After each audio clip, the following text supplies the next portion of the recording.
திமுக ஆட்சி தொடரக்கூடாது. நான் சொல்கிறேன், என்னுடைய எண்ணம். நாம் தமிழர் திமுகவுக்கு வாக்களிக்க மாட்டேன். ஓப்பனாக சொல்கிறேன், நான் இங்கேயே டிக்ளேர் பண்ணுறேன். திமுகவுக்கு வாக்களிக்க மாட்டேன். நான் நாம் தமிழருக்கு வாக்களிப்பேன். நாம் தமிழ் ஜெயிக்க முடியாது இல்லைங்க.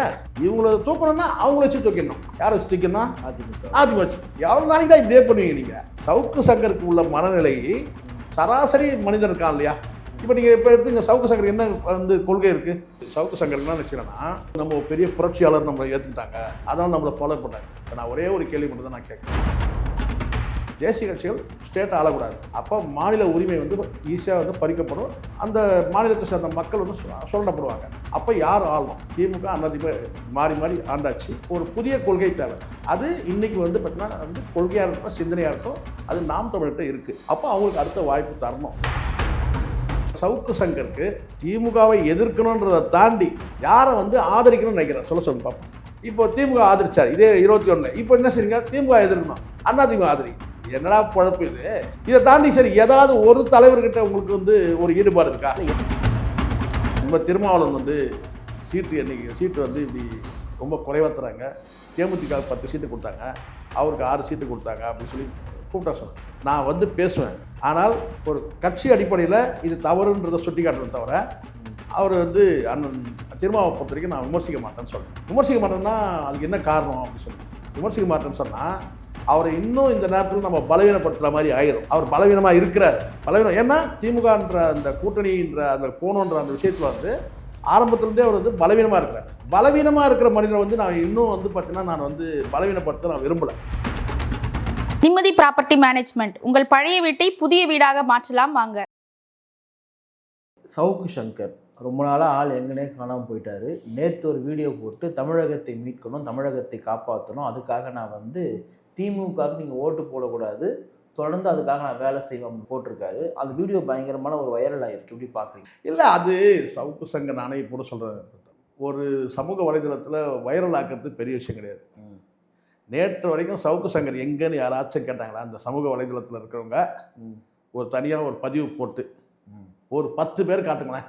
இல்லை தான் 10 பேர் என்னன்னு கேட்டிங்கன்னா, சவுக்கு சங்கர் எங்கே போனார், என்ன ஆனார், ஒருத்த கூட கேட்கவே இல்லை. நீங்கள் சொல்கிறீங்களா 10 பேர் உண்மையிலே வந்து பார்த்தீங்கன்னா ஒரே. ஸோ இப்போ எல்லாருக்கும் அந்த நிலைமை தான். இப்போ நாளைக்கே நான் வந்து பேசுறது இல்லைங்க, ஒரு வாரம் 10 நாள் கேட்டிங்கன்னா, இதுதான் ரயில் ஸ்நேகத்தை விட கொடுமையான ஒரு இது என்னன்னு கேட்டிங்கன்னா, இந்த இணையத்தில் இருக்க அந்த ஃபாலோவர்ஸ். ரயில் ஸ்நேகமாவது பேசிகிட்டு இருப்பாங்க, ஒரு ஸ்டேஷன் வந்து இறங்கும் போது வந்து பார்த்தீங்கன்னா நம்பர் கொடுங்கன்னு கேட்பாங்க. இன்றைக்கி அந்த காலத்தில் அப்படி கிடையாது. அந்த காலத்தில் வந்து டூர் போகிறோம்னு வச்சுக்கோங்களேன், நீங்கள் உங்களுக்கு தெரியும், ஒரு ஃபேமிலியோட டூர் போனோம்னா இங்கேருந்து டெல்லிக்கு போகிறோம்னு சொன்னால் போகும்போதே என்னென்னு கேட்டிங்கன்னா எதிர்க்க ஏன்னா 2 நாள் ட்ராவல் பண்ணோம் இல்லையா, அந்த 2 நாளில் வந்து பார்த்திங்கன்னா நட்பாயிடுவாங்க. நட்பாயிட்டு இறங்கி போகும்போது என்னென்னு கேட்டால் அந்த இனிமையான அந்த ஒருத்தர் பார்த்தீங்கன்னா நம்ம சப்பாத்தி அவங்க எடுத்துப்பாங்க, அவங்க சப்பாத்தி நம்ம எடுத்துப்போம், நம்ம இட்லி அவங்க கொடுப்போம். இப்படி வந்து கிட்டத்தட்ட ஒரு ஃபேமிலி ஆகிடுவாங்க. நீங்கள் எங்கே இருக்கீங்கன்னா அப்படி பேசு. இறங்கி போகும்போது கேட்டால் வந்து எப்போயாவது நம்ம வீட்டு வந்தால் வாங்கன்னு சொல்லி அட்ரஸ் கொடுப்பாங்க. இப்போலாம் வந்து கைபேசி நம்பர் வாங்கிட்டு போகிறோம். இதாவது ரயில் ஸ்நேகத்தில். ஆனால் அந்த இணைய ஸ்நேகம்னு ஒன்று இருக்குது பாருங்கள், நான் என்ன சொல்கிறதுன்னு எனக்கு தெரியவே இல்லை. ஏன்னா வெறும் அந்த இது குறைஞ்சபட்சம் வந்து பார்த்திங்கன்னா நம்ம வந்து இந்த ஃபோனில் வந்து நம்ம ஃபோன் நம்பர் தெரிஞ்சு வந்திருக்கோம் ரொம்ப ரொம்ப ரேர். ஒரு 4 பேர் 5 பேர் தான். அது கூட தொடர்ந்துலாம் பண்ண முடியாது, பேச முடியாது, சாட்டிங் பண்ண முடியாது. முதல்ல ஒரு சந்திப்பு வரலாம், 2 சந்திப்பு வரலாம், 3ஆவது சந்திப்புனா நான் ஃபோனில் பேசுகிறது சொல்கிறேன், ஃபோன் தொடர்பில்.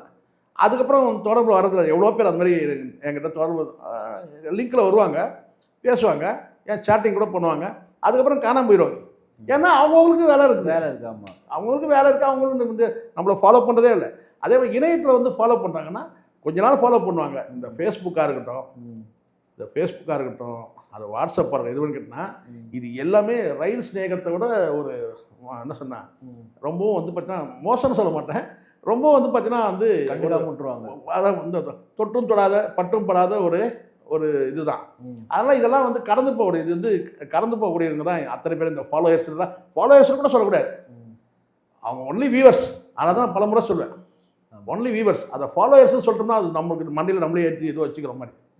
இன்றைக்கி வந்து பார்த்தீங்கன்னா இந்த வீடியோ நல்லா இருக்கா, ரைட் ஓகே, இல்லை என்டர்டெய்னர் சொல்லிக்கலாம், பொழுதுபோக்குறவங்கன்னு கூட சொல்லிக்கலாம், இல்லை வியூவர்ஸ்னு சொல்லிக்கலாம். அதுதானே தவிர மற்றபடி எனக்கு வந்து யார் புகழ்ந்தாலும். அதனால தான் நான் வந்து பெரும்பாலும் அந்த கமெண்ட்டுகளை படிக்கிற ரொம்ப ரேரு. அப்படியே படிச்சேன்னா வந்து அது ஈஸியாக மறந்துடுவேன், திட்டினாலும் மறந்துடுவேன், வாழ்த்தினாலும் அது வந்து கடந்து போயிடும், அவ்வளோதான். சில நேரத்தில் எதிர்க்க பார்த்தாங்கன்னா அப்போ வந்து கை கொடுத்து பேசுவேன், அது மரியாதை கொடுப்போம், அவ்வளோதான். வணக்கம்மா, நல்லதுமா, ரைட், ஓகே, அவ்வளோதான். Okay sir, super sir, sir நல்லா அருமையாக பேசுறீங்க, நல்லது sir, okay sir, thank you sir, அவ்வளோதான். அதனால் இதெல்லாம் வந்து இவன் பாவம், அவனுக்கு தெரியல. அவன் வந்து சவுக்கு சங்கருக்கு என்ன நினச்சிக்கிறேன்னா, இவங்க நம்ம பெரிய புரட்சியாளர் நம்மளை ஏற்றுக்கிட்டாங்க, அதனால் நம்மளை ஃபாலோ பண்ணாங்க. இப்போ நான் ஒரே ஒரு கேள்வி மட்டும் தான் நான் கேட்குறேன். இப்போ நான் சொல்கிறேன், என்னுடைய ஐடியாலஜி நான் சொல்கிறேன். இப்போ நான் ஊடகத்தில் பேசுகிறேன், இங்கே பிரதாப் ஒரு ஐடியாலஜி இருக்கும்ல, அது மாதிரி எனக்கு ஒரு ஐடியாலஜி. என்ன ஐடியாலஜி நான் வெளிப்படையாகவே பேசியிருக்கேன். நான் அவங்ககிட்டையும் 10 காசு நான் வாங்கவே இல்லை. என்னால் வந்து நெஞ்சை நிமித்தி சொல்ல முடியும். இதுவரையிலும் நான் ஊடகத்தில் பேசுகிறேன்னா, இப்போ தம்பிக்கிட்ட பேசுகிறேன்னா நான் வந்து கன்வீனியன்ஸ் கொடுப்பேன், நான் கேட்டு வாங்கிட்டு போகிறேன், போக்குவரத்து செலவுன்னு சொல்லிட்டு வாங்கிட்டு போகிறேன். எந்த கட்சிக்காகவோ நீ எனக்காக பேசு, உனக்காக பேசுனேன், எந்த எவ்வங்கிட்டையும் 10 காசு நான் வந்து வந்து உங்கள் கட்சிக்கு சப்போர்ட் பண்ணுறேன், உங்கள் அலைன்ஸ் சப்போர்ட் நான் வாங்கணும் கிடையாது. அப்போ நான் இந்த இடத்துல ஒன்றே சொல்கிறேன், என்னுடைய ஐடியாலஜி நான் சொல்கிறேன். என்னுடைய ஐடியாலஜி 2 தேசிய கட்சிகள், அது இல்லை 2 இல்லை 4 கட்சி தேசிய கட்சின்னா கூட தேசிய கட்சிகள் ஸ்டேட்டை ஆளக்கூடாது. அப்போ மாநில உரிமை வந்து ஈஸியாக வந்து பறிக்கப்படும், அந்த மாநிலத்தை சேர்ந்த மக்கள் வந்து சுரண்டப்படுவாங்க. இதுதான் என்னுடைய எண்ணம், முதல் எண்ணம். அப்போ யார் ஆளணும்? ஆல்ரெடி திமுக அதிமுக மாறி மாறி ஆண்டாச்சு, அவங்களுக்கு ஒத்த கொள்கை தான். திமுகவுக்கு வேறு கொள்கை, அதிமுக வேறு கொள்கை கிடையாது. அப்போது ஒரு புதிய கொள்கை தேவை. அது இன்றைக்கி வந்து பார்த்திங்கன்னா வந்து கொள்கையாக இருக்கட்டும், சிந்தனையாக இருக்கட்டும், அது நாம் தமிழர்கிட்ட இருக்குது. அப்போ அவங்களுக்கு அடுத்த வாய்ப்பு தரணும். இவ்வளோ தான் என்னுடைய இது. ஏன்னா முழுக்க முழுக்க சீமானுடைய கருத்துக்கள் வந்து நான் எடுத்துக்கிறேன். சீமானுடைய கருத்துக்களை விட நாம் தமிழர் கருத்து எப்படி வேணால் நீங்கள் எடுத்துக்கலாம். அப்படி இருக்கும்போது இந்த இடத்துல வந்து இங்கே தனிநபரை கொண்டாடக்கூடிய கட்சி கிடையாது, அங்கே நடிகரும் கிடையாது, சரிங்களா? அப்படி இருக்கும்போது அந்த தமிழ் தேசிய கொள்கைகளை நம்ம உள்வாங்கிக்கிறோம். அப்போ என்னுடைய ஐடியாலஜி என்னன்னு கேட்டிங்கன்னா, 2 திராவிட கட்சி ஆண்டாச்சு. அப்போது ஒரு கட்சி வந்து பார்த்திங்கன்னா வந்து ஒத்த கொள்கை உள்ள கட்சி. அப்போது மாற்று கருத்து, மாற்று சிந்தனை, மாற்று முறை ஆட்சி தரக்கூடிய நாம் தமிழர், இவ்வளோ தான் என்னுடைய ஐடியாலஜி. இதுதான், இதை தாண்டி ஒன்றுமே கிடையாது. அப்போது கடந்த முறை நான் அவன் ஓட்டு போட்டோம், திமுக வாக்களிச்சோம்ல.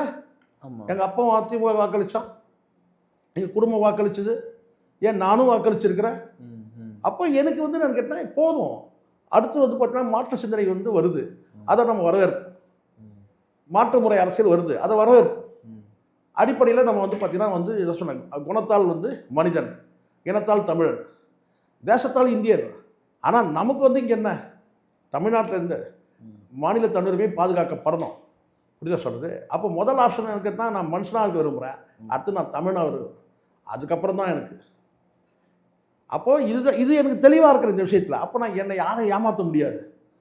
ஆனால் சவுக்கு சங்கருடைய எண்ணம் என்ன சொல்ல சவுக்கு சங்கருடைய எண்ணம் என்ன? ஒரு திமுகவுக்கு வந்து ஓட்டு போடாதீங்க பிரதாப். இது இப்போ உங்களுக்கு தான் நான் கூட எனக்கு தான் வந்து இப்படி வந்து திமுக வந்து 5 வருஷம் ஆண்டுட்டு போதையா, அடுத்த ஆளணும்னு சொல்கிறேன். அடுத்த ஆள் நான் சூஸ் பண்ணல. ஆமாம், எனக்கு தெளிஞ்ச சிந்தனை ஒன்றும் இல்லை. அப்போ அதை சொன்னீங்கன்னா பரவாயில்ல. உங்களுக்கு இப்போ நான் சவுக்கு சங்கருக்கு திமுகவை எதிர்க்கணுன்றதை தாண்டி யாரை வந்து ஆதரிக்கணும்னு நினைக்கிறேன், சொல்லுங்க பார்ப்போம். கிட்டத்தட்ட ஒரு பேச பார்த்தா அதிமுக எதுக்கு? ஏன்னா ஒரு அனுமானம், விஜய்லாம் வர முடியாதுங்க, அப்போது ஆட்சியிலிருந்து தூக்கணும்னா யார், இவங்களை வச்சு தூக்கணும். அப்போது உங்களுக்கு வந்து பார்த்தீங்கன்னா வந்து தனிப்பட்ட நான் ஒன்று கேட்குறேன், இப்போ திமுக ஆட்சி தொடரணும்னு நீங்கள் நினைக்கிறீங்களா? இல்லை, நான் அதுதான் இங்கே நான் திரும்ப சொல்கிறேன், திமுக ஆட்சி தொடரக்கூடாது, புரியுதா சொல்கிறது? இங்கே யார் வரணுன்றதை முடிவு பண்ணுறது நான் தான் முடிவு பண்ணேன். நான் சொல்கிறேன், என்னுடைய எண்ணம் நாம் தமிழுக்கு திமுகவுக்கு வாக்களிக்க மாட்டேன், ஓப்பனாக சொல்கிறேன். இதை நான் இங்கேயே டிக்ளேர் பண்ணுறேன், திமுகவுக்கு வாக்களிக்க மாட்டேன், நான் நாம் தமிழுக்கு வாக்களிப்பேன். இதை விட வெளிப்படையாக பேச முடியாது. நான் அந்த கட்சியை சார்ந்தோன்னா மெம்பரா கிடையாது. இங்கே நான் கேட்குறேன், மெம்பரே தேவை கிடையாது. இங்கே மற்ற கட்சிகள் திமுக அதிமுக பிரதாப் வந்து மெம்பர்ஷிப் போட்டு நக்கிக்க வேண்டியது தான், அந்த கார்டை வச்சு. அங்கே வந்து பார்த்தீங்கன்னா ஆத்மார்த்தமான நான் வந்து மெம்பர்ஷிப்பு. நாம் தமிழில் ஆன்லைனில் போய் மெம்பர் ஆகிடுங்க, இது மெம்பர் ஆகிட்டா இங்கே உண்டை கட்டி கொடுப்பாங்க. நீங்கள் மெம்பர் காமிச்சிங்கன்னா உங்களுக்கு வந்து இங்கே சன்மானம் வரும், அங்கே என்ன வரும்? அங்கே எதுவும் கிடையாது. அப்போ பற்றி சன்மானம் கொடுக்குற கட்சி கிடையாது, புரியுதா சொல்கிறேன்? இங்கே சன்மானம், அப்போ கார்டு வச்சுக்கலாம், எல்லாரும் கார்டு வாங்கி வச்சுக்கலாம். ஆனால் டிஎம்கிற பல பேர் ஒருத்தன் காமிச்சான், வீட்டில் போயிட்டு ஏதோ டாக்குமெண்ட் தேட போனால் அவன் டிராயரை கூட்டிகிட்டு தேடுறான், எல்லா இதுலேயும் மெம்பர் ஆக்கி வச்சுருக்கிறான். இது ஏடிஎம்கே, டிஎம்கே, காங்கிரஸ் எல்லாத்தையும் மெம்பர். அங்கே மெம்பர் கிடையாது, நாம் தமிழ் மெம்பர் கிடையாது. ஆத்மார்த்தமாக வந்து மெம்பர் ஆகிடுவான். அதான் ஸ்ட்ராங்கு. மெம்பர் 4 கார்டு வாங்கி வச்சுக்கலாம். அப்போ நான் சொல்கிறது என்னன்னா, என்னுடைய என்ன திமுக வேண்டாம், அப்போ அதிமுக அப்படி நினைக்கணும். இல்லைங்க நான் ஜெயிக்க முடியாது இல்லைங்க, இவங்கள தூக்கணும்னா அவங்கள வச்சு தூக்கிடணும். யாரை வச்சு தூக்கணும்? அதிமுக வச்சு. எவ்வளோ நாளைக்கு தான் இப்படியே பண்ணுவீங்க நீங்கள்? இது சராசரி சவுக்கு சங்கருக்கு உள்ள மனநிலை சராசரி மனிதன் இருக்கான் இல்லையா, இது எதை பற்றியும் பெருசாக ஆழமாக சிந்திக்காத, கொள்கையை பற்றியோ லட்சியத்தை பற்றியோ சித்தாந்தத்தை பற்றியோ கோட்பாடை பற்றியோ தத்துவத்தை பற்றி யோசிக்காதவன் தான் இப்படி யோசிப்பான்.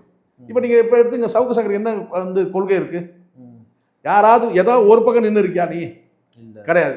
இதே கடந்த முறை பார்த்தீங்கன்னா அதிமுக ஆதரிச்சிங்க, அப்போ அதிமுக எதிர்த்தீங்க, இப்போ திமுக ஆதரிச்சார் இதே 21. இப்போ என்ன செய்றீங்க? திமுக எதிர்க்கணும், அதிமுக ஆதரி. என்னடா குழப்பு இது? இதை தாண்டி சரி ஏதாவது ஒரு தலைவர்கிட்ட உங்களுக்கு ஒரு ஈடுபாடு இருக்கா? இப்போ நான் சொல்கிறேன், நேற்றுக்கு ஒரு சப்ஜெக்ட் கூப்பிட்டாங்க, ஓப்பனாக பேசுகிறேன். இதில் நான் கேட்குறேன், இந்த மாதிரி திருமாவளவன் சீட்டு இப்படி ரொம்ப குறைவாத்துறாங்க, தேமுதிக 10 சீட்டு கொடுத்தாங்க, அவருக்கு 6 சீட்டு கொடுத்தாங்க அப்படின்னு சொல்லி கூப்பிட்டா சொன்னேன். நான் பேசுவேன், பேசலை. ஆனால் ஒரு கட்சி அடிப்படையில் இது தவறுன்றதை சுட்டி காட்டுறேன் தவிர, அவர் அண்ணன் திருமாவை பொறுத்த வரைக்கும் நான் விமர்சிக்க மாட்டேன்னு சொல்லிட்டேன். விமர்சிக்க மாட்டேன்னா அதுக்கு என்ன காரணம் அப்படின்னு சொன்னேன். விமர்சிக்க மாட்டேன்னு சொன்னால் அவரை இன்னும் இந்த நேரத்தில் நம்ம பலவீனப்படுத்துகிற மாதிரி ஆயிரும். ஆமாம், அவர் பலவீனமாக இருக்கிறார். பலவீனம் ஏன்னா திமுகன்ற அந்த கூட்டணின்ற அந்த போகணுன்ற அந்த விஷயத்தில் ஆரம்பத்துலேருந்தே அவர் பலவீனமாக இருக்கிறார். பலவீனமாக இருக்கிற மனிதரை நான் இன்னும் பார்த்தீங்கன்னா நான் பலவீனப்படுத்த நான் விரும்பலை. அவரை பற்றி நீங்கள் சொல்லலாம், தியாகம் பண்ணாரு, அதை பண்ணாரு. ஆனாலும் இன்னைக்கு பார்த்தீங்கன்னா அந்த கட்சியில் அதே 6 எண்ணிக்கை தான் கொடுக்குறாங்க. அது ஒன்றும் முடிவாகலை. அப்போ எனக்கு அவர் மீண்டும் நான் அரசியலே விமர்சிப்பேன். சீமான் இது அரசியல் ரீதியா நான் திருமாவளவன் விமர்சனம் பண்ணுறேன், அரசியல் ரீதியா. ஆனா தனிப்பட்ட முறையில காயப்படுற மாதிரி நான் பேச மாட்டேன். அது ஓகேவா சொல்லுங்க. நீங்க என்ன கேட்க போறீங்கன்னு தெரியும், கூப்பிடுற ஊடகத்தை பத்தி நான் புரிஞ்சுக்க முடியும். நீங்க திருமாவளவன் என்னை வச்சு அவமானப்படுத்தலாம் நான் பயன்படுறேன். சத்தியமா அந்த வேலை பண்ண மாட்டேன். ஏன்னா அவருக்கு மேல எனக்கு என்ன சொல்றேன்னா ஒரு வகையான கரிசனம் கிடையாது, ஒரு பார்வை இருக்கு. ஏன்னா இந்த நிலை வரும்ன்றது நாங்க எப்பவும் உணர்ந்தோம். ஆனா திரும்ப இந்த நிலை வரும் இது, ஏன்னா அப்படிதான் இப்ப நடத்துவாங்க. காரணம் என்ன, தன்னை நல்ல பலவீனப்பட்டு இருக்காரு இந்த கூட்டணிக்காக வேண்டி. அப்ப நம்ம இன்னும் இந்த நேரத்தில் போயிட்டு அவர் பலவீனப்படுத்துறதுக்கு நம்ம நோக்கம் கிடையாது. ஆனா கருத்தியலா வைப்பேன் நான். இவர் இந்த இந்த கூட்டணியில பாத்தீங்கன்னா இப்ப இந்த இடத்துல அவர் இதை விட்டாலும் அவருக்கு ஆப்ஷன் கிடையாது. இதை விட்டாலும் ஆப்ஷன் கிடையாது. விஜய் மாதிரி ஆட்ட போயிருந்தா நம்ம என்ன சொல்லுவோம்? இல்ல இப்போ என்னன்னா, இப்ப நீங்க திமுக வரக்கூடாது அப்படின்னா இப்ப நீங்க விஜய்க்கு ஒட்டுமொத்த பேரும் வாக்களிச்சா விஜய் சிஎம் ஆயிட முடியுமா, இல்ல சீமான் சிஎம் ஆயிட முடியுமா அப்படின்றத அவங்க கேள்வியா இருக்கு. இல்ல இந்த சிஎம் சாதாரணமா கிடையாது. அந்த காலத்துல நீங்க எடுத்து பாருங்க, கலைஞர் காலத்துல நான் பாத்துருக்கேன். 15 வருஷம் வனவாசம் போயிட்டு எம்ஜிஆர் உட்கார வச்சாச்சுன்னா அதுக்கப்புறம் பாருங்க ஒரு தேர்தல்ல ஒரு வகையான அலை வீசும். ஒரு தேர்தல்ல எம்ஜிஆர் நோய்வாய்ப்பட்டாரு, அமெரிக்கா போயிட்டாரு, அப்படி ஒரு அலை வீசுச்சு. ஒரு டைம்ல கேட்டீங்கன்னா சத்துணவு எடுத்து இதை மதிய உணவு திட்டத்தை சத்துணவு திட்டத்தை அறிவிச்சாருன்னு சொல்லிட்டு அது பெரிய வார்த்தை தான் அந்த டைம்ல ஊடகங்கள்ல அன்னைக்கு ஊடகங்கள் பேசணும் ஒவ்வொரு தேர்தலையும். அப்போ திமுக பாத்தீங்கன்னா அடுத்த கட்டமா திமுக எம்ஜிஆர் மரணத்துக்கு தான் திமுக வரக்கூடிய சூழல் ஏற்படும். அது ஒவ்வொரு தேர்தலையும் நான் சொல்றேன். அதுக்கு பிறகு 5 ஆண்டுகள் மாறி மாறி தான் வருது. ஆனால் இன்னைக்கு உள்ள சூழல்ல பாத்தீங்கன்னா இன்னைக்கு யாருமே கருத்து கிடையாது. இப்ப நீங்க சொல்றீங்க இந்த அலைன்றது இப்ப எதுவுமே கிடையாது. இப்ப நீங்க சொல்லுங்க, ஸ்பெக்ட்ரம் அலை ஏதாவது வீசிச்சு அந்த மாதிரி ஏதாவது அலை இல்ல, எதுவுமே இல்லை. இன்னைக்கு நேற்று ஒரு பிரச்சாரத்தை முன்னெடுக்கிறாங்க. என்ன பிரச்சாரம்? டிஎம்கேவோட தந்திரம் உத்தி என்னன்னா 234 தொகுதி ஸ்டாலின் தான் நிக்கிறாரு, ஸ்டாலின் தான் வேட்பாளர் அறிவிக்கிறாங்க. இது என்ன நீங்க எங்கேயோ கேட்ட மாதிரி இருக்குல்ல, இது மதுரை விஜய் கிழக்கு மேற்கு திருமங்கலம். இப்ப என்ன எதுக்காக சொல்றாங்கன்னா நல்லா புரிஞ்சுக்க, ஒரு எம்எல்ஏ மீதும் ஒரு அமைச்சர் மீதும் தொகுதியில அதிருப்தி யாரும் சொல்லுங்க. அதிருப்தி இல்லாத ஒரு அமைச்சர் நீங்க பார்க்க முடியாது. அப்படிதான் இருக்கு. ஒரு அமைச்சர் அதிருப்தி இருக்கு. எல்லா அமைச்சர்களுக்கும் எல்லா சட்டமன்ற உறுப்பினர்களுக்கும் ஒரு அதிருப்தி இருக்கு. அதை எப்படி மேனேஜ் பண்ணணும்னு பாக்குறாங்க டிஎம்கேலன்னா, ம். ஸ்டாலின் நல்லது, ம்ஹும். எம்எல்ஏலாம் அப்படி இருக்கிறாங்க. புரியுது. ஏன் அதை இப்படி பாக்குறாங்கன்னா, ம். இன்னைக்கு சீட்டு கொடுக்கும்போது உங்களுக்கு சில விஷயங்கள் வருது. இப்போ அது சீட்டு கொடுக்கும்போது உங்களுக்கு தெரியும், கிட்டத்தட்ட வந்து பார்த்தா 60% வந்து பார்த்தா நியூ ஃபேஸ், ம். 60% நியூ ஃபேஸ். காரணம் கேட்டீங்கன்னா அதிருப்தி. மீதி இருக்கிற இவங்கெல்லாம் வந்து அந்த முன்னாள் அமைச்சர்கள் சில பேர் அவங்க வந்து வேற வழி கிடையாதுன்னு சொல்லிட்டு அவங்களே கொடுக்குறாங்கன்னு வச்சுக்கோங்களேன். ஆனால் வந்து புதியவர்கள் வந்து கிடையாது. உதாரணத்துக்கு துறைமுருகன் இருக்க மாட்டாருன்னு வச்சுக்கலாம். அங்கே துறைமுருகன், அப்போ துறைமுருகன் யார் பதில் மாற்று யார் இருப்பாங்கன்னு ஒரு கேள்வி இருக்கு. ஆமா. அப்போ இந்த மாதிரி வந்து பல இடங்கள்ல வந்து மாற்றம். அப்போ இங்க என்ன நினைக்கிறாங்கன்னா, அந்த ஏற்கனவே இந்த எம்எல்ஏலாம் நீங்க பாக்காதீங்க, இப்போ வந்துருக்க பாருங்க, என்ன பாருங்க, என்ன பாருங்க. அப்போ ஸ்டாலின் மீது வந்து பாத்தீங்கன்னா வந்து ஒரு கரிசனை, ஒரு கிளீன் இமேஜ் வந்து அப்படியே மெயின்டைன் பண்ணி வந்தாங்க. எப்படி மோடி மீது வந்து கிளீன் இமேஜ். ஆமா. பிஜேபி கட்சி மோசங்க, ஆனா மோடி நல்ல மனுஷங்க. ஆமா ஆமா. மோடி வேணாலும் வரட்டும், ஆனா அந்த அமித்ஷா மட்டும் வரக்கூடாது. இது அப்படிதான். இது மோடி வேணாலும் வரட்டும். அதாவது இந்த யூபியில ஒரு குரங்காட்டிருக்காங்க யோகி யோகி ஆதித்யநாத், அவர் இருந்தார். ஆனா மோடி வருது. இப்ப எப்படி கிரியேட் பண்ணி வச்சிருக்காங்க இது ஆல் ஓவர் இந்தியா ஃபுல்லா. ராகுலா மோடியா இருந்தா நம்ம வந்து மோடி பிரிவு இது ஏங்க. இஸ்ரேல் வந்து பாத்தீங்கன்னா, இஸ்ரேல் அதிபர் தான் சொன்னார் பாத்தீங்களா, மோடி தானே வந்து அப்படி ஒரு என்ன சொன்னா வேர்ல்டு லெவல்ல மோடி இந்த பிம்பத்தை வந்து கட்டிட்டாங்க செம்மையா. அப்ப இங்க என்ன ஆகுதுன்னா, கடைசியா காங்கிரஸ் கூட ஏன் பணிஞ்சதுன்னா, இவனை நம்பி போக முடியாது, ஒரு மண் குதிரை. அப்ப இன்னைக்கு எந்த குதிரை, 3 குதிரை நல்ல குதிரைன்னு பார்த்தா, நீங்களும் பாருங்க, விஜய் ஒரு பக்கம் வச்சிருங்க, எடப்பாடி ஒரு பக்கம் வச்சிருங்க, ஸ்டாலின் ஒரு வச்சிருங்க. நீங்களே வந்து பார்த்தா இது நல்ல குதிரை எதுங்க, நல்ல வேகமா ஓடுற குதிரை எதுங்க, இல்ல ஸ்ட்ராங்கான குதிரை எதுங்கன்னு பார்த்தா ரெண்டுத்தையுமே சொல்ல முடியலையே. காரணம் அந்த என்ன சொல்றா, அந்த ரொம்ப நல்லவர் ஐயா ஸ்டாலின். ஐயா ஸ்டாலின் கடந்த கால நடவடிக்கை எடுத்து பாருங்க, அவர் ஊழல அவரால் எந்த ஊழல் குற்றச்சாட்டு கிடையாது, ஒரு கிளீன் இமேஜ் இருக்குங்க. அதே இவங்க 2 பேரும் பாருங்க, விஜய் சொல்லிக்க முடியலங்க. இல்லை ஏன்னு கேட்டா, அந்த கரூர்ல பத்தி எவ்வளவு பெரிய சம்பளம் இருக்கு, அவர் கொடநாடுல பெரிய சம்பளம் இருக்கு. கரூர் சம்பவம் அதான் போட்டாங்க, கரூர் நாடு கொடநாடு அப்படி ஆயிடுச்சு. சரி, ஏதாவது ஒரு பெருசா ஏதாவது வந்து பார்த்தா ஒரு அலை வீசுற மாதிரி ஒரு பெரிய ஊழல் குற்றச்சாட்டு இதாவே இல்லைங்க. பெரிய சம்பவம் தமிழ்நாட்டில் ஒரு பெரிய சம்பவம் நடந்து அதை டேமேஜ் பண்ற மாதிரி என்ன இருக்குன்னு பார்த்தா இல்லை. நான் பாரபட்சமா சொல்றேன், ஒரு ஸ்பெக்ட்ரம் மாதிரி பெரிய அலை வீசுற மாதிரி, ஒரு எதிர்மலை வீசுற மாதிரி என்ன இருக்கா இல்லையே. இன்னைக்கு ப்ளஸ் எனக்கு மட்டியே கேட்டு ஈவன் ப்ளஸ் என்னன்னா எதிர்ப்பாளையே இல்லை. சவுக்கு சங்கரோட பாக்குறப்போ 2 லட்சம் பேர் பார்ப்பாங்க சார் வீடியோவை. ஆனா 5 லட்சம் பேர் வச்சுக்கிட்டோம். வாக்காளர் எவ்வளவு பேர், கிட்டத்தட்ட 5 கோடி பேர் வாக்காளர் இருக்கும் போது இவன் ஒரு 10 லட்சம் பேர் வீடியோ பார்ப்பாங்க. ஒரு வீடியோ போட்டா 5 லட்சம், அவ்வளவுதான். இதை வச்சு நம்ம சொல்ல முடியாதுன்றாங்க. சரி, அப்படியே சொல்லு, நான் சொல்றேன், போர்டா சொல்றேன், இது டிஎம்கே வேணாம், ஏடிஎம்கே வேணாம், நான் சொல்றேன். அதை சொல்ல முடியுமா உங்களால? முடியாது. நான் கேட்க தெரியாம இந்த 5 லட்சம் 10 லட்சம் பேர் நீ சீமானை நீ ஆதரிக்கிற பேச்சு சொன்னீங்க, ஆதரிச்சு வந்து நாம் நம்பி இல்ல. ஆனால் கடந்த காலத்துல ஏதாவது ஒரு இடத்துல நீ நின்று இருக்கியா? சரி, அப்படியே உன் வீடியோ 10 லட்சம் பேர் பார்க்கறதா வச்சுக்கோம்பா, நீ சொல்ற அவர் எல்லாமே ஃபாலோவர்ஸா கிடையாது, வியூவர்ஸ் எப்படி வேணா இருப்பான். நெகட்டிவ் பார்க்கறது பார்ப்பான். இல்ல, ஆக்சுவலி வந்து பாசிட்டிவா பார்க்கறதும் நெகட்டிவ் பார்க்கறதும் அதிகம். இப்ப சொல்லி பாருங்க, நெகட்டிவா பார்க்கறது, நெகட்டிவ் பார்க்கறது ஜாஸ்தி.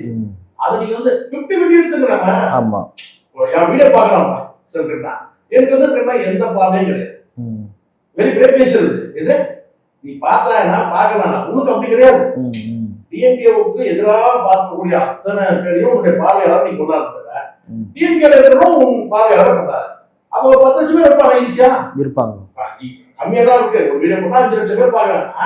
5 லட்சம் பெரிய மேட்டரே கிடையாது. ஏன்னா எதிர்ப்பு நிலையம் அத்தனை பேரும் வீடியோ பார்க்கலாம். புரிய சொல்றேன், இப்படி ஏதோ வந்து விஷயம் பெருசா ஏதோ சொல்ல போறாருன்னு சொல்றேன். இது வந்து பலம் கிடையாது. உங்களுக்கு முதல்ல சவுக்கு சங்கர் யாரும் வந்து ஒரு பெரிய புரட்சியாளர், இது சமூக சீர்திருத்தவாதி. ஏன் டிராபிக் ராமசாமி இந்த அந்த பார்வை கிடையாது. ஏன்னா அவங்களாம் வந்து 14 நாள் கொண்டு போயிட்டு சாதிச்சாங்க. நியாயமா அப்படி பாதையை திருப்பி இருக்கலாம். யாரும் நான் சவுக்கு சங்கர் சொல்றேன், சஜஷன் சொல்ற அளவுக்கு நம்ம வந்து வேலையும் கிடையாது. முழுக்க காவல்துறையை மட்டுமே நீங்க வந்து பகைமையை ஏற்படுத்தாரு. இப்ப நான் வந்துட்டேன், ரயில்வேஸ்ல இருந்தேன். ரயில்வேஸ்ல நான் வந்து எடுக்காத ஊழல் கிடையாது. அவ்வளோ ஊழல் எடுத்தேன், எல்லா மேட்டர் எடுத்து பிளாஸ்ட் பண்ணேன் டோட்டலா. சேர்மன் வந்து டெல்லி கையில போட்டு வரணும்னா இங்க ஜிஎம் கிட்ட மீட்டிங் போடுவோம், நான் வரலாமா என்ன ஏன்னு அந்த அளவுக்கு நான் வந்து பண்ணேன். அந்த அளவுக்கு அவ்வளோ விஷயங்கள் எடுத்தேன். மோட்டை எழுதி போட்டேன், நோட்டீஸை போட்டேன், தொழிற்சங்க நடவடிக்கைகளை எடுத்தேன். ஒரு கட்டத்துக்கு மேல வந்து பார்த்தீங்கன்னா வந்து அதிகாரம் வச்சிருக்காரு, தூக்கி வெளியே போனாங்க போனான்னு சொல்லிட்டு வரல. இப்ப எனக்கு வந்து இங்க வந்து இந்த மீடியா வச்சு பேசும்போது நம்ம தூக்கி போனாங்கல்ல, ஏறா இனி அது நம்ம வேலை கிடையாது. இன்னைக்கு நம்ம எப்படி ஆகிட்டோம், இன்னைக்கு மீடியாவில் வந்து பார்த்தீங்கன்னா வந்து அன்னைக்கு நான் போர்டில் என்ன 500 பேர் தான் பார்த்தான். அந்த ஃபேக்டரியில வந்து போர்டில் வந்து ஒரு 1000 பேர் பார்த்தான். நோட்டீஸை போட்டோம்னா ஒரு 2000 பேர் போய் நோட்டீஸ் ரீச் ஆச்சு. என்ன சொல்லுது? ஆனால் இன்னைக்கு நம்ம மீடியாவில் இங்க வந்த பிறகு அது இப்போ வந்து நம்மளுடைய பார்வையாளர் வேற லெவலில் போயாச்சு. இப்போ போயிட்டு நான் வந்து அந்த ரயில்வேல உடம்புறாரு அவங்க நம்ம ரிவெஞ்ச் எடுக்கணும், நம்ம இதை பேசணும், அதை பேசணும், அதை பண்ணணும், இதை பண்ணணும். இப்போ இது எனக்கு அது ஒரு சின்ன ஒரு என்ன சொல்றது, ஒரு இப்போ நான் சமுத்திரத்துல நின்றுட்டு இது குட்டையில கண்ணு வீசினா எப்படி இருக்கும், நான் சமுத்திரத்துக்காக நிக்கிறேன், பெரிய கடல்ல வந்து இந்திய பெருங்கடல்ல நிக்கிறேன், நான் இந்த வங்காள விரிகுடால நிக்கிறேன். அப்போ ஒரு குட்டையில நான் வந்து பாத்தீங்கன்னா வந்து என் பாதையை வந்து கழுத்திக்கிற வீசுவான்னா அது எப்படி இருக்கும், அப்படிதான் வந்து. ஆனா நீ வந்துட்டுன்னா உன் பாதை மாறி இருக்கணும். ஒரு துறையில வேலை செஞ்சோம் கேட்டா அந்த துறையில இருக்கக்கூடிய நீ நோண்டிட்டே இருந்துச்சுங்க, இல்ல அது நீ சாதாரண துறையில நீ கை வைக்கணும். காவல்துறையை வச்சுன்னா நீ சுத்தமா இருக்கும். காவல்துறையில கை வைக்கணும், ரைட், அது காவல்துறை எதுக்க கூடாது, ரைட் எதிர்க்கணும்.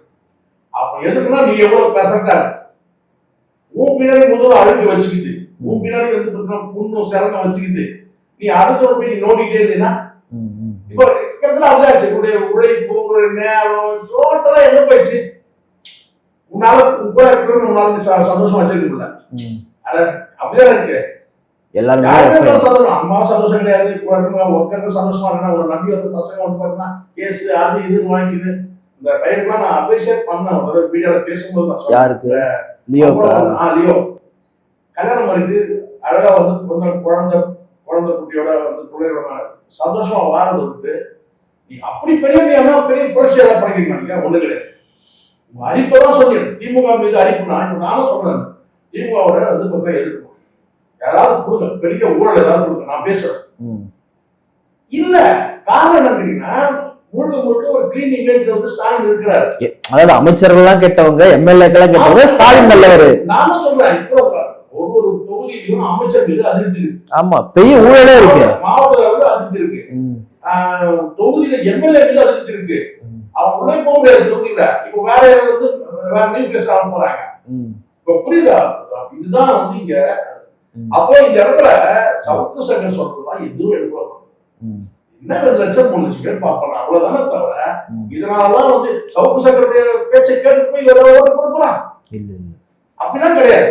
இப்ப நானே இருக்கிறேன், நம்மளே எடுத்துக்கிறேன், நம்ம பேசுறோம், நம்ம பேசுறதை கேட்டு இப்ப நான் சொல்றேன், அன்புக்குரிய தோழர்கள் அனைவரும் நான் உங்களுடைய வேண்டுகோளா இருக்கிறேன், நீங்க வந்து தயவு செய்து உங்களுடைய வாக்குகளை வந்து நீங்க நாம் தமிழ் வாக்களிக்க சொன்னா போய் போட்டு போறோம். அப்படிதாங்க, விருப்பப்பட்ட பேசணும். ஆமா, உனக்கு அறிவு வேணும், நீ யோசிக்கணும், நான் சொல்லிதான் கேட்கக்கூடாது.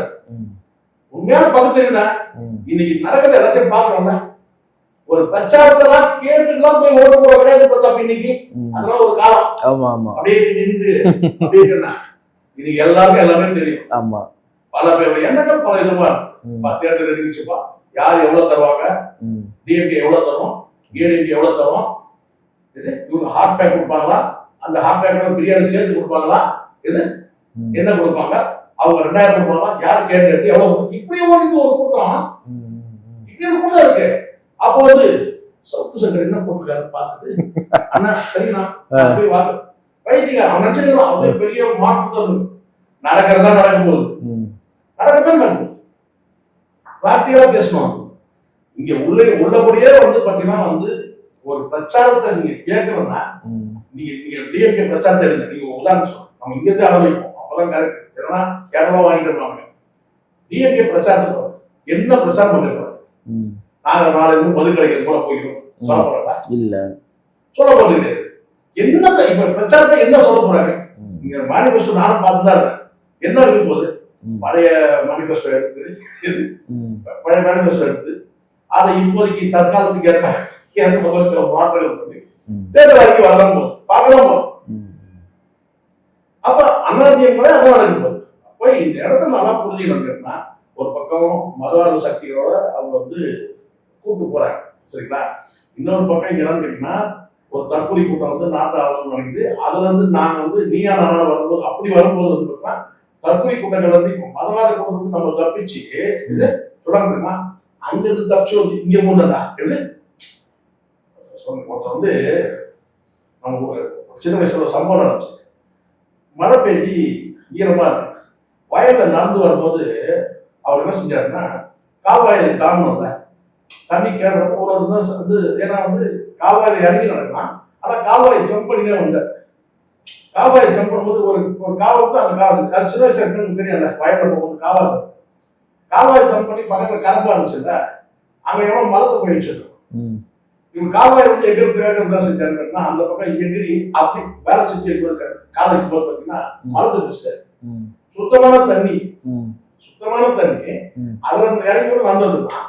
அதுல இருந்து தப்பிக்கிறதுக்கு என்ன செஞ்சாருன்னா அந்த காலேஜ் மதவாத சக்தியில ஆதரிக்கல, அது சுத்தமான தண்ணியோ எந்த தண்ணியோ கால்வாய் தண்ணியோ.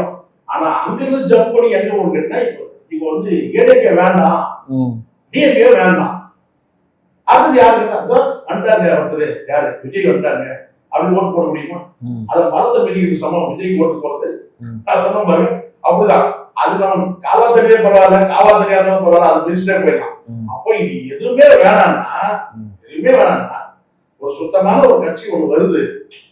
ஏன்னா அவங்க சித்தாந்தம் வேற, அவங்க முறை மாற்று அரசியல் முறைன்னு ஒண்ணு வைக்கிறாங்க. சரி, இந்த தடவை ஒரு வாய்ப்புலாம் கொடுத்து பார்ப்பேன். ஏன்னா ஒரு அறிவார்ந்த கூட்டமா தானே இருக்குது.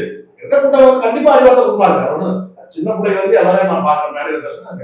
அப்ப இதை சொல்றாங்க, இவர் வந்து நாம சீமான் காசு வைக்கிறாங்க அப்படின்னு சொல்லுவாங்க. ஆனால் நான் தெளிவா இருக்கும். முதல்ல வாக்களிப்பு 5 வருஷம் ரொம்ப வாக்களிப்பு தெளிவா இருக்கும். இத சவுக்கு சங்கர் சொல்லிட்டாரு. சவுக்கு சங்கர் யாருங்க? அவருக்கு பின்னாடி இருக்க எவ்வளவு அழுக்கு இருக்கு. உண்மைதான் இருக்கு. நீங்க சுத்தமா இருந்தா நீங்க சொல்லலாம். அப்ப உங்களுக்கு என்னன்னா இங்க ஒரு விஷயம் நான் சொல்றேன், நல்ல பேர் இருக்கிறோம் பாருங்க. ஒவ்வொருத்தரும் பேச தெரியும் பாருங்க. அவனால ஆதரிக்கணும், இது அவனுக்கு வந்து விருப்பம். அதுவும் குறிப்பா பாக்குறேன், ஏன்டா இப்படி இருக்கீங்க நீங்க பாண்டையை பாக்குறேன். நானு தேனோட பேசுவான் அண்ணன் சீமான் வந்து அந்த கட்சிங்க அப்படிங்க இப்படிங்க நல்லா பேசுறாரு அண்ணனுடைய இது. ஆனா இப்ப என்னன்னு கேட்டா வந்து பிஜேபி ஏன்டா இப்படி இருக்கீங்க, அதை விட்டுட்டு வாங்க. நான் இப்ப நான் சொல்றேன், நீங்க ஒரு மனுஷனாவே இருக்கீங்க, சராசரி மனுஷனா வந்து யோசிச்சு பாருங்க. அவருடைய கருத்தியல் எப்படி இருக்கு? அவர் வந்து வரும் தமிழர்களுக்கு மட்டுமே வந்து அந்த இந்த கட்சியோட அந்த சித்தாந்தம் சொல்றேன், கொள்கையை சொல்றேன், அந்த தத்துவங்கள் எல்லாம் வந்து இது வந்து ஒரு இனத்துக்கானது மட்டுமே சொல்லல. ஒட்டுமொத்த மனித சமூகத்துக்கு சேர்ந்துதான் அந்த கட்சியோட பல கொள்கைகளை நான் பார்க்கிறேன், அந்த சித்தாந்த தத்துவங்களை நான் பார்க்கிறேன். அப்போ உங்களால ஏன் ஏற்றுக்க முடியல? ஆனா நீங்க என்ன செய்யணும், ஒரு பக்கம் கொண்டு போறீங்க. நீங்க சொல்ல முடியுமா பாண்டேவா நான் ஒரே வெறும் இந்த வெறுப்பு அரசியல் மட்டுமே வச்சு நீங்க டிசைட் பண்ண முடியாது. அப்போ உங்களுடைய எண்ணங்கள் என்ன? உங்களுக்கு என்னதான் பிடிக்கும், என்னதான் லட்சியம், யார்தான் வரணும்னு நினைக்கிறீங்க? அப்ப இந்த முறை வந்துச்சுட்டா, இப்ப ஏடிஎம்கே வந்துச்சுட்டா ஒளி, அப்ப அடுத்த முறை நீங்க அப்படியே இதான் 50 வருஷம் பண்ணுறீங்க, இது 60 வருஷம் இதான பண்ணிருக்கீங்க. அப்ப 8% எப்போ 16 ஆகும்? நான் கேட்கிறேன். அப்ப சீமான் வாங்க 8% இருக்குல்ல, முழுக்க ஒரு மாற்று முறை அரசியல், மாற்று முறை அரசியல். அப்ப எப்போ 16 ஆகும்? நீங்க தான் இப்படி ஓடி இருக்கீங்களா? டிஎம்கே ஏடிஎம்கே படிச்ச நீங்களே எப்படின்னா எப்படி? அடிப்படையில உங்களுக்கு எல்லா பொருட்களும் இருக்கு, அரசியல் பற்றிய அறிவு இருக்கு. அப்ப இந்த இடத்துல வேணாம், சரி சீமான் வேணாம், நான் சொல்றேன் வேணாம். எதுக்கு வேணாம் சொல்லு, எதுக்கு வேணாம் சொல்லு, அது சொல்லுமா இல்லையா? அதை சொல்லு. எதுக்காக இல்லைங்க, இப்ப நான் கேட்கறேன், பிஜேபி வேணாம்னு நான் சொல்றேன். ஏன்னா அதுதான் ஒரே பெரும் சிக்கலா இருக்குங்க. நம்ம சாப்பிட்றதுதான் அவங்க தீர்மானிப்பாங்க. காலையில நம்ம பேல்புரி சாப்பிடணும்னு, பானிபுரி சாப்பிடணும், மத்தியானம் நைட் பாவு பஜ்ஜி சாப்பிடணும், திரும்ப சோத்துல கை வைப்பான், என்னுடைய வாழ்க்கை முறையில கை வைப்பான், நான் என்னுடைய அடையாளத்தை இழப்பேன். அப்போ எனக்கு அது வேணான்னு அது மாதிரி நீங்க சொல்ல முடியுமா? நீங்க எதை இழப்பீங்க? நான் வந்து வாக்களித்த நீங்க எதை இழப்பீங்க? சொல்லுங்க, ஏதாவது சொல்லுங்க, ஏதாவது ஒண்ணு சொல்லுங்க. ஒரு நேரம் ஒரு கதை இப்போ நேற்று முந்தின தெலுங்கர்கள்லாம் இருக்க முடியாது, கன்னடர்கள்லாம் இருக்க முடியாது. வாழக்கூடிய நல்லா இது வந்து எடுத்து வர்றது, இதை நாம் தமிழுக்கு எடுத்து வர்ற கதை. அது வந்து வாழக்கூடிய உரிமை இருக்கு, ஆனா ஆளக்கூடிய உரிமை யாரு? எல்லா ஸ்டேட்லயும் இருக்குதான்னு கேட்கிறோம், கேட்கறாங்க. எல்லா ஸ்டேட்லயும் இருக்குதானே கேட்கிறோம். மற்ற ஸ்டேட்ல காட்டுங்க. ரெண்டாவது ஏன் முதல் நம்ம மண் நம்ம தானே ஆளணும், ஏன் இன்னொருத்தர் கொடுக்கணும்? வெளிநாட்டுல பாருங்க, அவங்க இதுவாயிட்டாரு, அவங்க அதுவாயிட்டாரு. நம்ம அறிவு கிடைக்கிற அங்கீகாரம் இது, நம்ம அறிவு கிடைக்கிற அங்கீகாரம். அதை நீங்க வந்து வெளிநாட்டுல பாருங்க, அவர் வந்து அதிபர் ஆயிட்டாரு. நம்ம அறிவு கிடைக்கிற அங்கீகாரம். எக்ஸெப்ஷன் எப்பவுமே வந்து அது நீங்க எல்லாரும் எடுத்துங்க. மலையாளி வந்து பார்த்தா சொல்றாங்க சந்திரமணத்து கூட இருப்பாருன்னு சொல்லுவாங்க. சந்திரமணத்து கூட மலையாளி இருக்கு வாய்ப்பு இருக்கு. ஏன்னா அது காரணம் என்னன்னா அறிவு உழைப்பு எங்க இருந்தா அங்கீகரிப்பாங்க, அவ்வளவுதான். அதை வச்சு. ஆனால் கேரளால போயிட்டு ஒரு தமிழரை வந்து chief minister office, Andhra office ஆக மாட்டாங்க. அட ஆந்திராவில் இருக்கிற பவன் கல்யாணம் வந்து இங்க வந்து அரசியல கால விட்டு ஆடுறத பாக்குறோம். நம்ம போய் பண்ண முடியுமா சார்? பண்ண முடியாது. நீங்க சொல்லுங்க, பண்ண முடியாது. பவன் கல்யாணத்துக்கும் வந்து தமிழ்நாடு அரசுக்கு என்ன சார் சம்பந்தம்? ஆனா இங்க எவ்வளவு பேசும் பொருளாக செய்திகளை முந்தி தரக்கூடிய தந்தி டிவி கூப்பிட்டு வச்சு பேட்டி எடுக்குது. அதுவும் ஃபுல்லாவே ஆங்கிலத்தில் இருக்கு, அவன் தமிழ்ல பேசும். ஆனா இவங்க வந்து பாத்தீங்கன்னா வந்து ஆங்கிலத்தை கேட்கணும். தமிழ் பேசணும் நம்ம ஆசையா இருக்கு. இது பவன் கல்யாணம் பேசுற தமிழ் நமக்கு பிடிச்சிருக்கு. ஆனா இங்க இருக்கிற தற்கொலை வந்து நான் சொல்றேன், கேள்வி கேட்கிற தற்கொலை இங்கிலீஷ்லயே கேட்கணும். ஆனா இவங்க இங்கிலீஷ் தெரியுமா? நம்ம நம்பணும். இவங்க இங்கிலீஷ் ஆங்கில இருக்கு, நீங்க நம்பணும்ல. நினைச்சுக்கிறாங்க யாரு? சீப்பா ஆதித்யா நாம் தமிழர் கட்சியை வந்து உருவாக்குனவர். அதனால ஆந்திராவுக்கு பவன் கல்யாணம் வந்து இங்க கால ஆட்ட முடியுது, அரசியல் விட்டு ஆட்ட முடியுது. நம்ம போய் பேச முடியுமா? யாரா நீங்க கிளம்பு கொண்டு வரங்க? கிளம்புறதுல அவ்வளவுதான், பேச முடியாது. மீது எவ்வளவு கேட்பானா இல்லையா? ஆமா, மீது எவ்வளவு கேட்பானா இல்லையா? புரியுதுங்களா? இங்க ஏன் இதெல்லாம் வந்து நல்லா புரிஞ்சுங்க. இந்த பவன் கல்யாணுடைய அரசியல் தலையீடு, இன்னும் பல விஷயங்கள் இருக்கு இல்லையா? இதுக்கெல்லாம் வந்து பாத்தீங்கன்னா சீமான்ற மனிதன் தேவை, நாம் தமிழர் கட்சி தேவை என்று உணர முடியுதா இல்லையா? அப்ப என்ன செய்யணும்? சீமானை பாதுகாக்கணும். முதல்ல இது முதல் செய்ய வேண்டியது சீமானை பாதுகாக்கணும். ஏன்னா ஒரு தலைமை வேணும்ல, இப்படி ஒரு தலைமை இருக்கு, இந்த கட்சி இருக்குல்ல. இல்லைன்னா எவன் வந்தோம் பண்ணா இங்க வந்து பாத்தீங்கன்னா ஆதிச்சேர்ந்து சோழர்கள் வந்து நிக்கிறாங்க. யாரு? பாண்டிச்சேரி. இந்த மண்ணுக்கு அவங்களுக்கு சம்மந்தம் இல்லை, இந்த மண்ணுக்கு அவங்களுக்கு சம்மந்தம் இல்லை. பாண்டிச்சேரி தனி ஸ்டேட் தான், நமக்கு நம்ம ஸ்டேட் இது. ஆனா அங்க இருந்து இப்ப நான் கேட்கிறேன், நாங்கள் வச்சு பாண்டிச்சேரி போட்டிருக்கு சார், இங்க இருக்க ஒரு கேண்டிடேட் கொடுக்குறாங்கன்னு சார், நீங்க என்ன சொல்லுங்க? ஏன் அங்க இருக்க கேண்டிடேட் தான் நிற்கும். அங்க ஒரு கட்சி தானே, பாட்டாளர் கட்சி இருக்கு சார். பாட்டாளர் கட்சி இங்க இருக்க ஒருத்தர் கொண்டு போய் கேண்டிடேட் பண்ணி நீங்க ஒத்துப்பீங்களா? ஒத்துக்க மாட்டாங்க, யாரும் ஒத்துக்க மாட்டாங்க. ருசியானது பாண்டிச்சேரி பிறப்பு வளர்ப்பு எல்லாம் ஜாதகம் பூர்வீகம் கொண்டாட்டி குடும்பம் சொத்து பத்து இருந்து யாரெல்லாம் பாண்டிச்சேரி. ஆமா, சோழிகளை வந்து நிக்கிறான். சரியா? நம்ம போய் நிக்க முடியாது அங்க. இத்தனைக்கும் நம்ம எல்லாமே தமிழர்கள் தான். மாநில உரிமை என்னாச்சு? அப்ப மாநில உரிமை பேசக்கூடிய நாம் தமிழர் தேவையா இல்லையா? சீமான் தேவையா இல்லையா? நிகழ்ச்சியில் பங்கேற்று பல்வேறு கருத்துக்களை பகிர்ந்ததற்காக நன்றி. கண்டிப்பா.